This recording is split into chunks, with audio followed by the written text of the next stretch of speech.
Good morning students. मैं हूं Pawar sir, IIT Gurukul Nagpur से।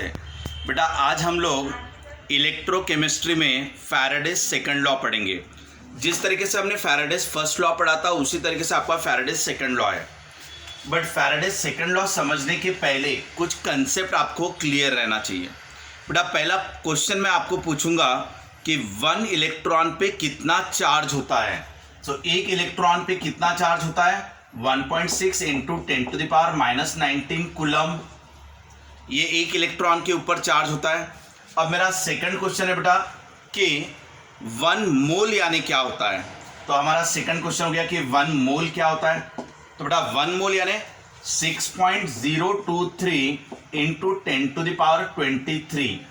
ये नंबर को 1 मोल कहा जाता है। आपके 2 पॉइंट्स एकदम क्लियर रहना चाहिए। एक इलेक्ट्रॉन पे कितना चार्ज, तो इतना। 1 मोल यानी क्या, तो ये नंबर, ये ऐसे। पॉइंट नंबर 3 बेटा अगर मैंने 1 मोल इलेक्ट्रॉन कहा तो इतने इलेक्ट्रॉन। एक इलेक्ट्रॉन पे इतना चार्ज तो इतने इलेक्ट्रॉन पे कितने चार्ज, तो उसका आंसर आएगा 96,500 कूलम। ये हो गया charge on 1 mole of electron, जिसे 1 फैराडेज भी कहते हैं। अभी आपका पॉइंट नंबर 3। अब देख लो बेटा, एक इलेक्ट्रॉन पे कितना चार्ज, इतना। तो इतने इलेक्ट्रॉन पे कितना चार्ज, तो इतना। यानी 1 मोल यानी ये नंबर। 1 मोल इलेक्ट्रॉन पे कितना चार्ज, तो 1 फैराडेज। यहां तक क्लियर हो गया। और 1 फैराडे यानी क्या, 96,500 कूलम। अब मेरा क्वेश्चन आप बराबर ध्यान देना। 1 मोल इलेक्ट्रॉन पे कितना चार्ज, तो 96,500 कूलम। उसी को शॉर्टकट में क्या कह सकते हैं, 1 फैराडेज। अब पॉइंट नंबर 4, अगर बेटा Ag प्लस होगा तो ये एक पॉजिटिव आयन हो गया। सो ये अगर एक इलेक्ट्रॉन को लेगा तो Ag सॉलिड बनाएगा। एक एटम या एक आयन एक इलेक्ट्रॉन को लेकर एक एटम बनाता है सॉलिड का।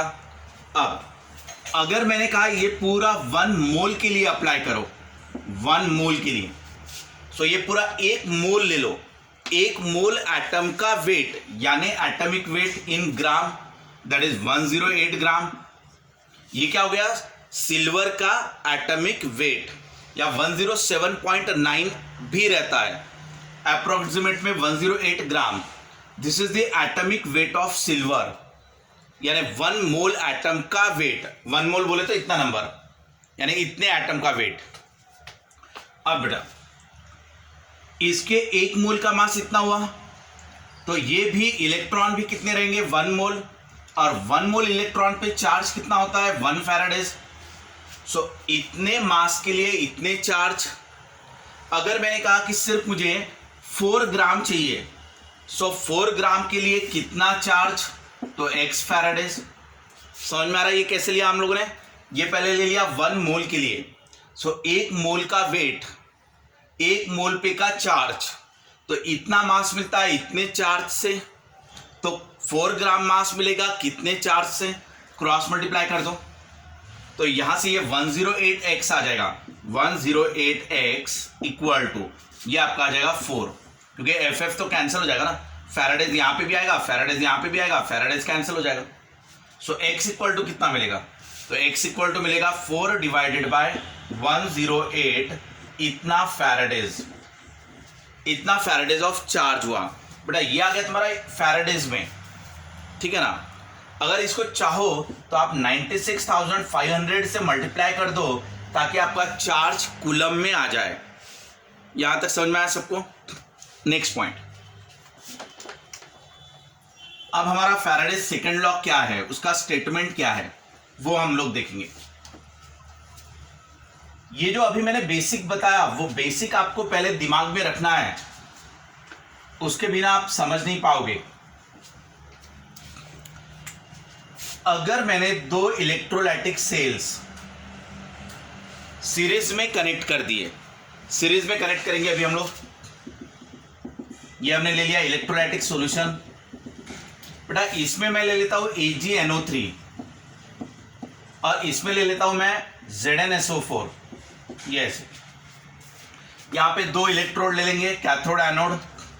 यहां पे भी 2 इलेक्ट्रोड ले लेंगे, कैथोड एनोड। इनको यहां पे बैटरी या तो सेल कनेक्ट कर देंगे ऐसे, इसको इंटरनली भी कनेक्ट करेंगे। अब आप देखना ये दोनों के दोनों सेल किस में कनेक्टेड है, सीरीज में। तो आपका Faraday's second law is related with series combination of cells. तो आपके सेल आपके सीरीज में कनेक्टेड रहना चाहिए। यहां तक क्लियर हुआ। अब बेटा ये प्लस है, ये माइनस है। जो चार्ज यहां से फ्लो होगा वही चार्ज पूरा वापस आना चाहिए सेल में। तो यहां से जो चार्ज फ्लो हो रहा है वही पूरा दोनों सेल से होते हुए वापस आना चाहिए, नेट फ्लो ऑफ चार्ज। तो आपका सीरीज कॉम्बिनेशन में charge remain same. Series combination है ना, तो सीरीज कॉम्बिनेशन में चार्ज रिमेन सेम, ये कंसेप्ट आपको याद रखना है। अब अगर ये निगेटिव यहां पे आ रहा है माइनस, तो बेटा इसके अंदर क्या है तुम्हारा ZnSO4, तो ये Zn डबल पॉजिटिव आयन है वहां पर, ये तुम्हारा ZnSO4 है ना। सो ZnSO4 का मतलब क्या, Zn पे डबल प्लस, SO4 पे डबल माइनस। सो यहां Zn डबल प्लस वाला आयन यहां पे प्रेजेंट है। यहां से जब 2 इलेक्ट्रॉन आएंगे तो ये इसका एक एटम यहां पे डिपॉजिट होगा। यहां समझो बेटा, Zn डबल प्लस 2 इलेक्ट्रॉन को लेगा तभी वो Zn सॉलिड बनाएगा। ये एक्वस है बेटा, ये एक्वस लिखा यानी लिक्विड में जो Zn आयन है यानी ये वाला, वो 2 इलेक्ट्रॉन को लेगा। 2 इलेक्ट्रॉन कहां से आएंगे, बैटरी से। अब ये बैटरी से 2 इलेक्ट्रॉन आ गए, यहां से हमने ऐसे 2 इलेक्ट्रॉन को लाया, 2 इलेक्ट्रॉन। यहां से कौन आया बेटा, Zn प्लस आया। ये दोनों यहां पे कंबाइन होकर सॉलिड बनके इसके ऊपर डिपॉजिट हो जाएगा। सो एक Zn का एटम कब मिलता है, जब 2 इलेक्ट्रॉन फ्लो होते हैं। यहां तक आ गया सबको क्लियर। अब यही 2 इलेक्ट्रॉन जब यहां से फ्लो होते हुए आएंगे, यहां से मान लो 2 इलेक्ट्रॉन आ गए, यहां से 2 इलेक्ट्रॉन। अब बेटा अगर 2 इलेक्ट्रॉन आ रहा है तो Ag जो होता है, Ag के ऊपर एक ही प्लस होता है और NO3 पे एक ही माइनस होता है। अब यहां पे जो तुम्हारा आयन प्रेजेंट है वो कौन है, Ag प्लस। अब यहां से 2 इलेक्ट्रॉन आए हैं तो 2 Ag प्लस को यहां पे जाना पड़ेगा, क्योंकि 2 Ag प्लस जाएंगे तब वो 2 इलेक्ट्रॉन को कंबाइन होंगे, तो यहां पे 2 Ag के एटम डिपॉजिट होंगे।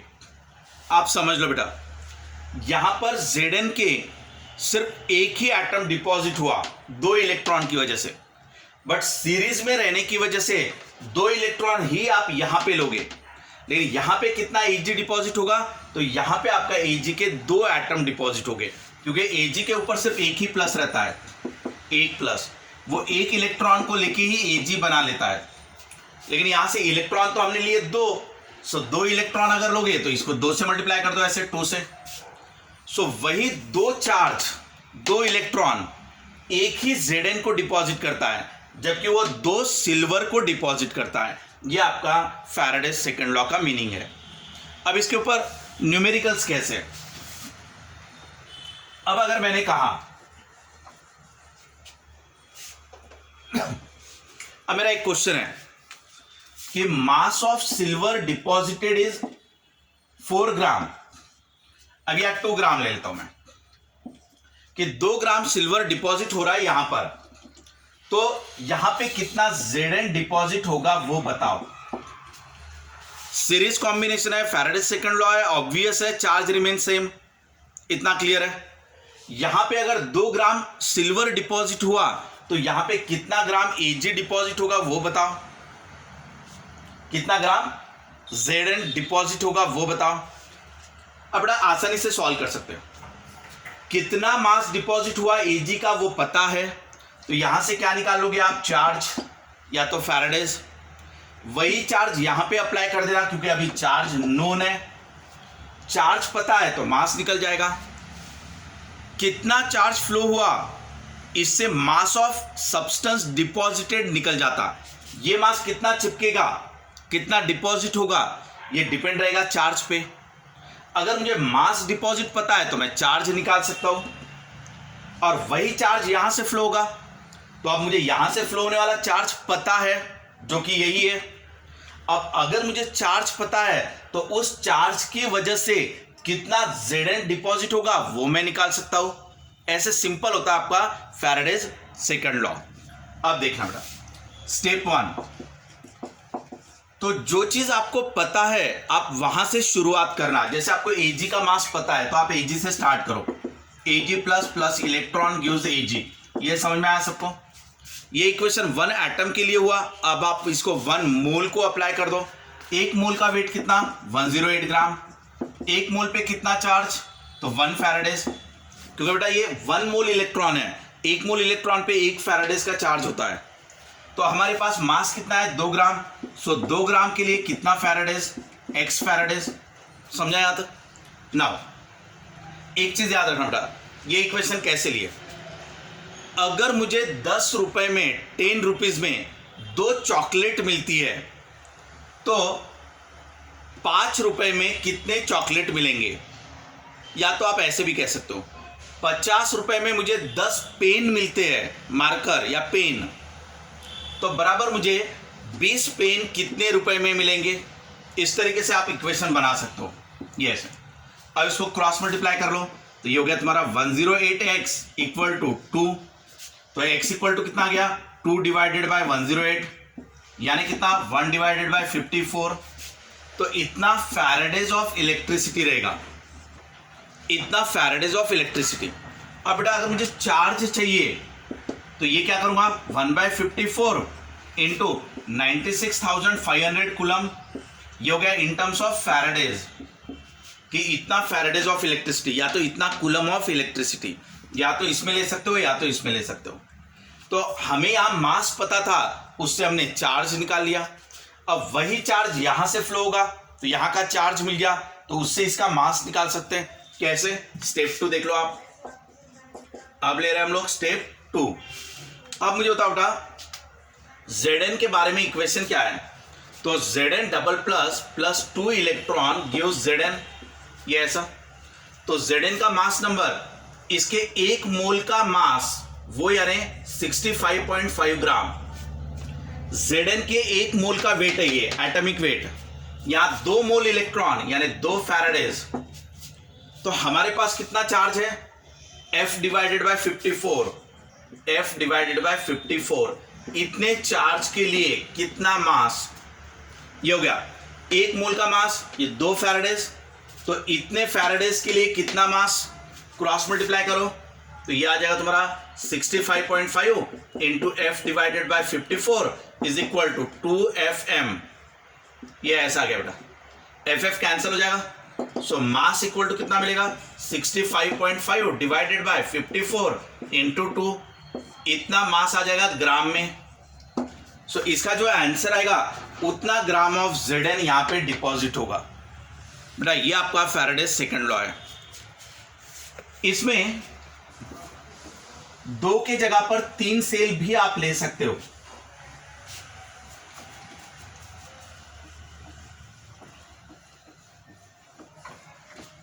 अब मैं एक काम करता हूं, यहां पे ये पहला सेल, ये सेकंड सेल, ये थर्ड सेल, ऐसे 3 सेल ले लेता हूं मैं। यहां पे इलेक्ट्रोड रहेंगे, इनको सेल कनेक्ट कर देंगे या बैटरी कनेक्ट कर देंगे। अब देखना बेटा,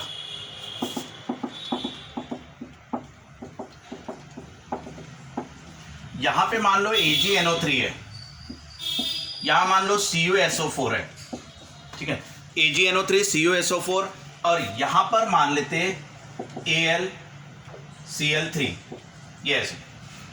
अब आप देखना यहां पे पॉजिटिव आयंस कौन से हैं? तो बेटा इसमें का Ag जो है वो Ag प्लस है, ये Cu जो है वो क्या है? Double plus. एल्यूमिनियम क्या है तुम्हारा? Triple plus. तो यहां से एक चीज आती है, ये 3 इलेक्ट्रॉन को लेगा तब एक एटम देगा, ये 2 इलेक्ट्रॉन को लेगा तब एक एटम देगा, ये 1 इलेक्ट्रॉन को लेने से ही एक Ag का एटम देगा। इतना समझा? इसे सिर्फ 1 इलेक्ट्रॉन चाहिए, इसे 2 इलेक्ट्रॉन चाहिए, इसको 3 इलेक्ट्रॉन चाहिए। अगर आपके 3 इलेक्ट्रॉन फ्लो हुए सो इसके 3 इलेक्ट्रॉन से इसका भले ही एक एटम बने, लेकिन इसके 3 एटम मिलेंगे। 3 इलेक्ट्रॉन जाने से इसके 3 बनेंगे।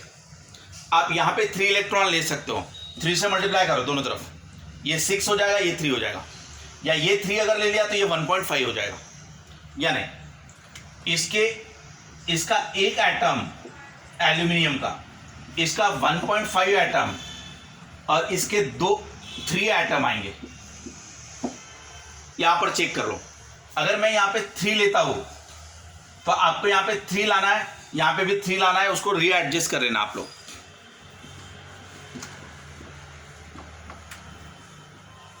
यहां पे चेक कर सकते हैं आप, अगर मैंने इसको 1 एटम ले लिया तो ये 1 के लिए 2 हो गया। तो अगर मैंने यहां पे 3 लिया तो आप यहां पे क्या करोगे, 3/2 से मल्टीप्लाई, ये ऐसे, यहां पे भी 3/2 से मल्टीप्लाई कॉपर को, यहां 3/2 दोनों तरफ ले लिया तो आपका ये 2 कैंसिल हो जाएगा, तो यहां पे आ जाएगा 3 इलेक्ट्रॉन, जबकि ये हो जाएगा 1.5 कॉपर एटम।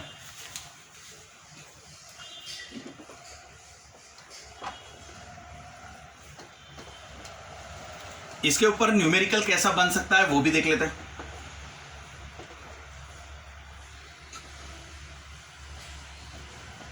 अब देखो बेटा, अगर मैंने कोई एक जगह का मास ऑफ सब्सटेंस डिपॉजिटेड दे दिया, मान लो यहां पे कितना एल्यूमिनियम डिपॉजिट हुआ, तो 4 ग्राम एल्यूमिनियम डिपॉजिट हुआ। मैंने ये कहा कि यहां सिर्फ 4 ग्राम एल्यूमिनियम डिपॉजिट हुआ, तो यहां पे कितना कॉपर डिपॉजिट होगा, यहां पे कितना एजी डिपॉजिट होगा वो भी निकालो, और कितना चार्ज फ्लो होगा वो भी निकालो। तो सबसे पहले क्या करो, इसका मास ऑफ सब्सटेंस डिपॉजिटेड पता है, यहां पे जो एल्यूमिनियम का मास डिपॉजिट हुआ वो प्रोपोर्शनेट रहेगा चार्ज से। अगर मास पता है तो चार्ज निकाल लो, यानी यहां से चार्ज निकाल लिया। बेटा यही चार्ज यहां से फ्लो होगा, तो चार्ज मिल चुका है तो इससे मास ऑफ कॉपर निकल जाएगा। यही सेम चार्ज यहां से भी फ्लो होगा, तो उससे आप इसका मास निकाल लोगे Ag का। इस तरीके से आप सॉल्व कर सकते हो। तो आपको सिर्फ यहां पे सॉल्व करना है, जैसे Al ट्रिपल प्लस 3 इलेक्ट्रॉन को लेके Al बनाएगा। बेटा Al का एटॉमिक वेट 27 ग्राम, 1 मोल का वेट, 1 मोल पे का चार्ज तो 3 मोल है तो 3 फैराडेज। ये ऐसे इसका एक एटम इसके 3 इलेक्ट्रॉन को लेगा तब Al बनाएगा। अब देखना बेटा, 1 मोल का वेट 27 ग्राम एल्यूमिनियम का, इसके ऊपर 3 मोल इलेक्ट्रॉन यानी 3 फैराडेज, तो 4 ग्राम एल्यूमिनियम, यहां ले लेते 3 ग्राम, 3 ग्राम एल्यूमिनियम के लिए कितना फैराडेज, ऐसा कर देंगे, क्रॉस मल्टीप्लाई करो, 27 इंटू एक्स इक्वल टू 9, ऐसा हो गया। अब ये एक्स इक्वल टू कितना हो जाएगा तुम्हारा, 9/27 यानी 1/3। सो 1/3 फैराडेज, 1/3 ऑफ फैराडेज, इतना फैराडेज ऑफ इलेक्ट्रिसिटी यहां से फ्लो हो रहा होगा। अब अगर मुझे इसमें चार्ज चाहिए तो F के जगह पे फैराडेज यानी क्या, 96,500 कूलम डिवाइडेड बाय 3, ये हुआ क्वांटिटी ऑफ चार्ज फ्लो। अब ये चार्ज मिल गया आपको, यही सेम चार्ज यहां से भी फ्लो होगा। नाउ स्टेप 2,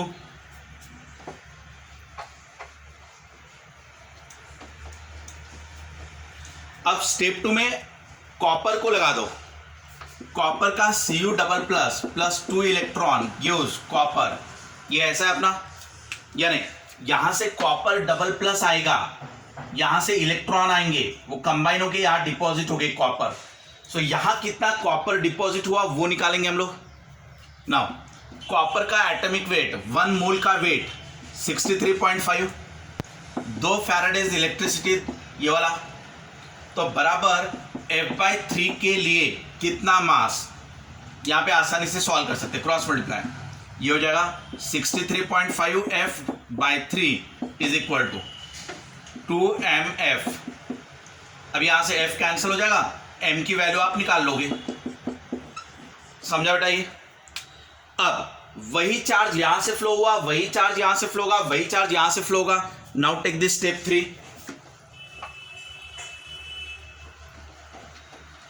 स्टेप 3 किसके लिए लोगे आप, silver. Ag plus plus electron gives Ag। यहां तक समझा बेटा। अब इसके एक मोल एटम का वेट 108 ग्राम, इसका 1 फैराडेज, तो F/3 के लिए कितना मास, क्रॉस मल्टीप्लाई, ये हो जाएगा 108F/3 is equal to mf। FF get cancel, so यहां से मास ऑफ सिल्वर डिपॉजिटेड निकल जाएगा, ये मास ऑफ सिल्वर डिपॉजिटेड। समझा बेटा। ये है आपका सिंपल फैराडेज सेकंड लॉ। कई किताबों में इसको अलग अलग तरीके से सॉल्व किया हुआ रहता है, लेकिन ये वाला सबसे बेस्ट और सिंपल तरीका है जो आप फैराडेज सेकंड लॉ को अप्लाई कर सकते हो। ठीक है बेटा, आप इससे रिलेटेड न्यूमेरिकल्स की और थ्योरी की प्रैक्टिस कर लेना। फैराडेज सेकंड लॉ में सीरीज कॉम्बिनेशन रहता है, चार्ज सेम रहते हैं, बेसिक आपको पता रहना चाहिए, उसको अप्लाई करके आप न्यूमेरिकल सॉल्व कर सकते हो। ओके बेटा, बाय।